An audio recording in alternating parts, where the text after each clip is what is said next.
Hi everyone, it's me Sharon again. Okay, this is number 2 today. The first one was a yarn haul, and it was a little long. You know me, I ramble.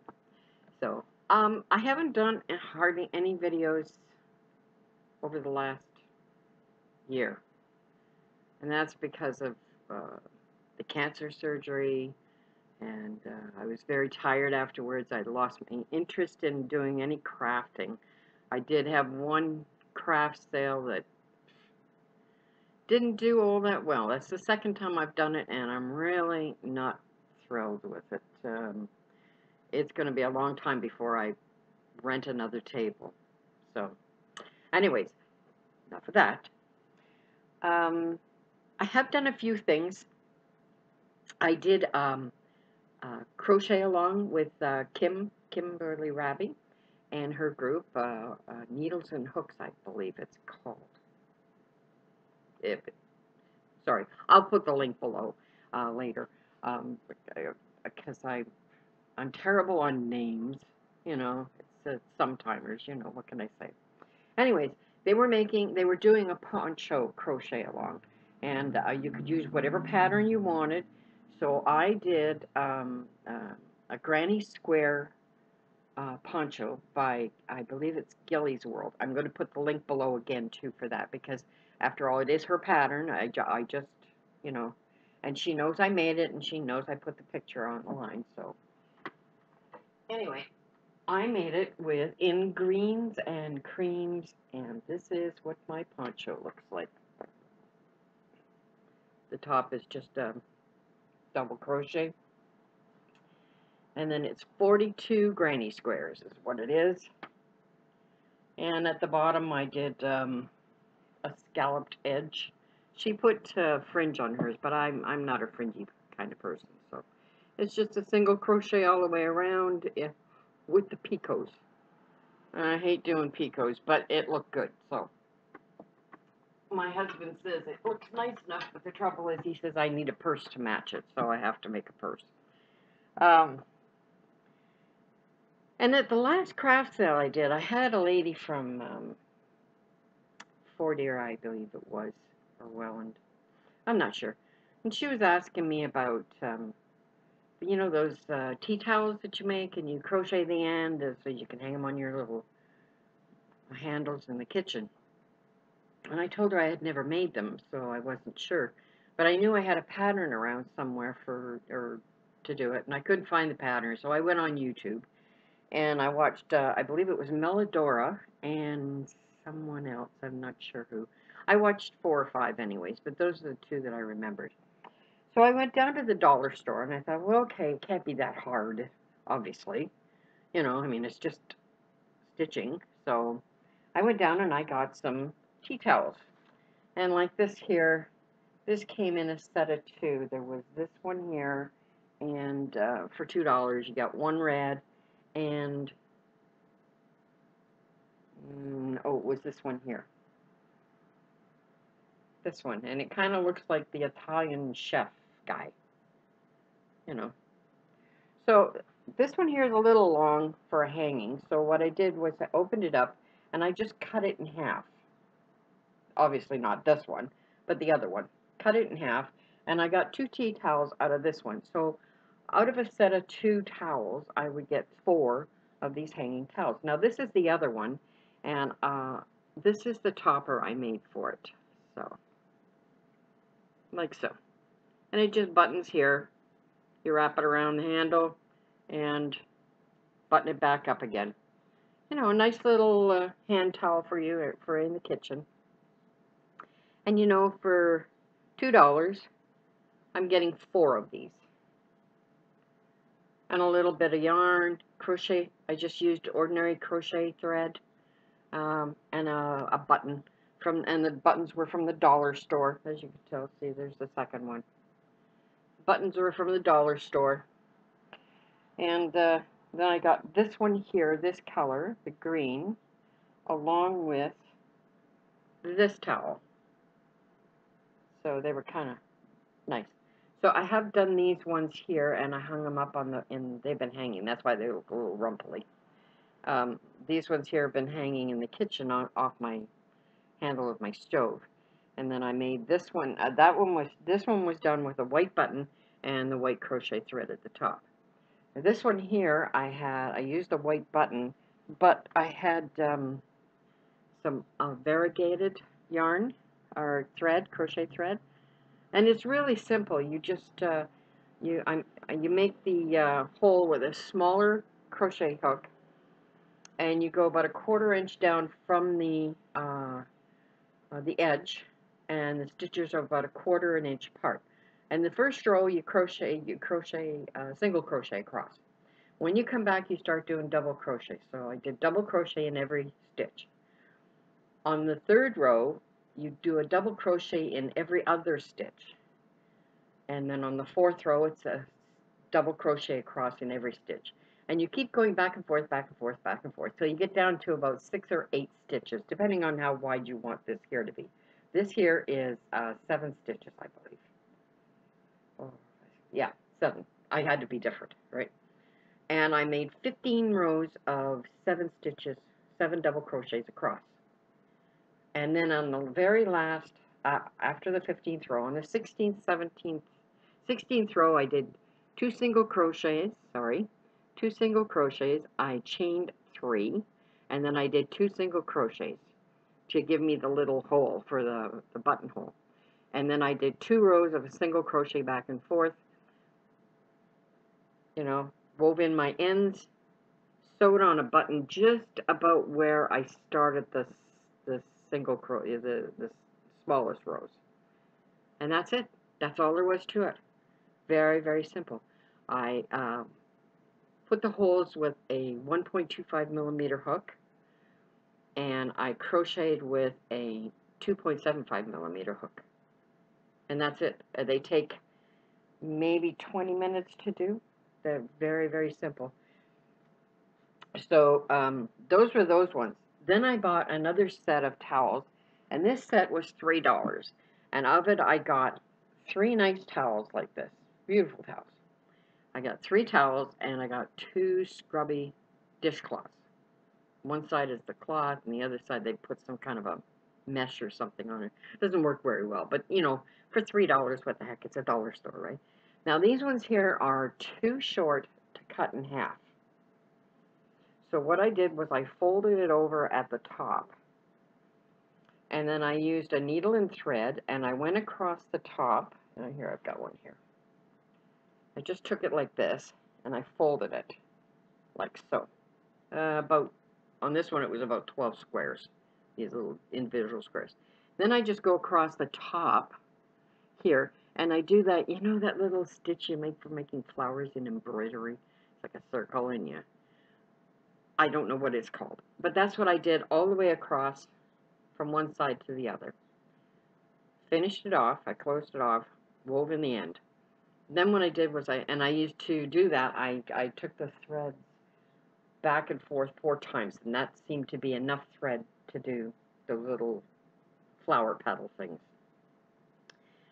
And then what I did was I switched over to my 2.75 millimeter hook, and I did a single crochet, or actually I did almost 2 single crochets in almost every one to get a nice even stitch across, like so, to get it here across. And then on the next row I did a double crochet in every stitch. When I came back, I did a double crochet in every other stitch, and I kept repeating those 2 rows until I got down to 7 stitches across. And then I did 15 rows of 7 stitches across, did my buttonhole, 2 rows of single crochet, finished it off, sewed on the button, woven all my ends, and that's what I've got. It's a beautiful set, but mind you, like I say, it's got a little lap over here, you know, because it was too long, and I didn't want to cut it. I thought that was silly, you know, it would just give extra thickness at the top. So far, I've got 2 of those made. I used a nice blue thread and with a white button. and they're so nice. My mother used to have them all the time, and I often thought, gee, it'd be nice to have those, but I never really thought of making them. But anyways, that's something else I was working on. Now, if you've watched my previous, no, let's do this first. I'm making a lapgan for my husband. I made myself what I've known to be called an idiot's Afghan.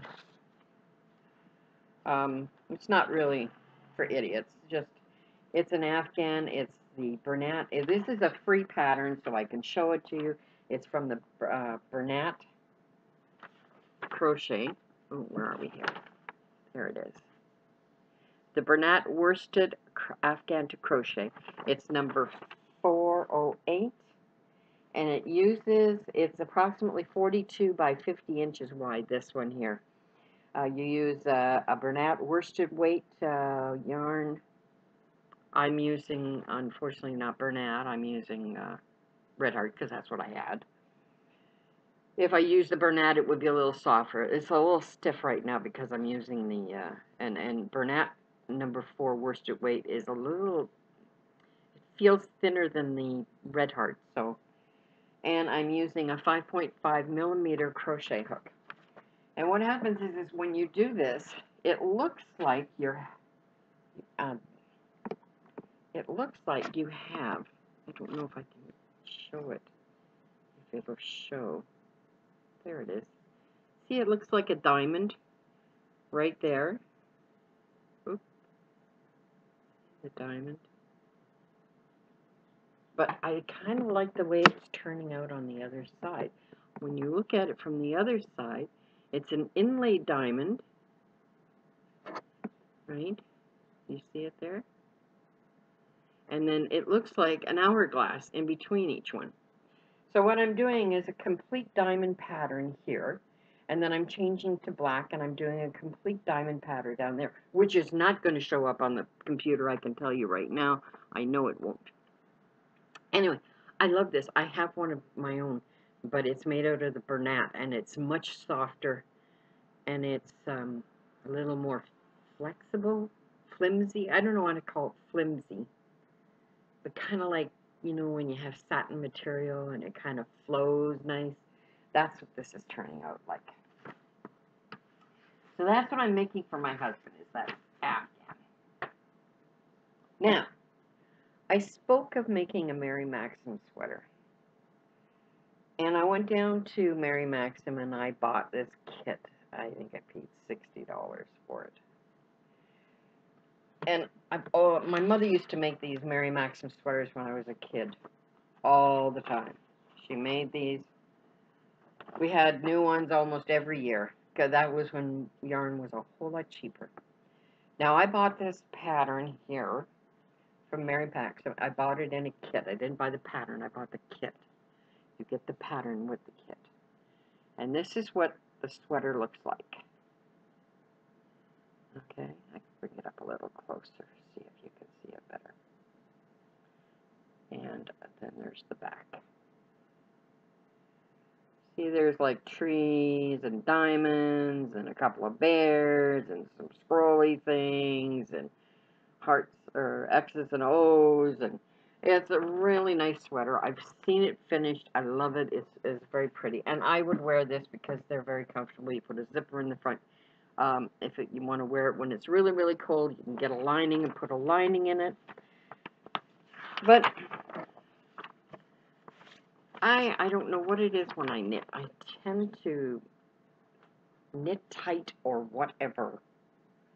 So I'll show you the piece that I have done already. Now this is the back of the sweater. Okay, and it is beautiful. My work turned out great. It did. I mean, it might have made the odd mistake, but not that anybody's going to see. See? And that's what it looks like. And I love doing these. They are beautiful. I do. And I've learned to do this way to bring my yarn across. It's the lazy man's way instead of having all those hanging thingies, right? So across. Now, unfortunately, what's happening is it's supposed to look like this. but it's starting to look like, can you see this here? The whole sweater is looking like that. It looks like it's wavy. It's just horrid. And these, I don't know if you can see it or not, but you can see the rumple in the top here, see? And it's driving me nuts.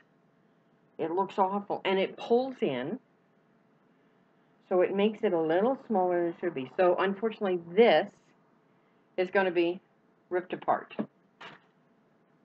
And the sleeve is doing the same thing.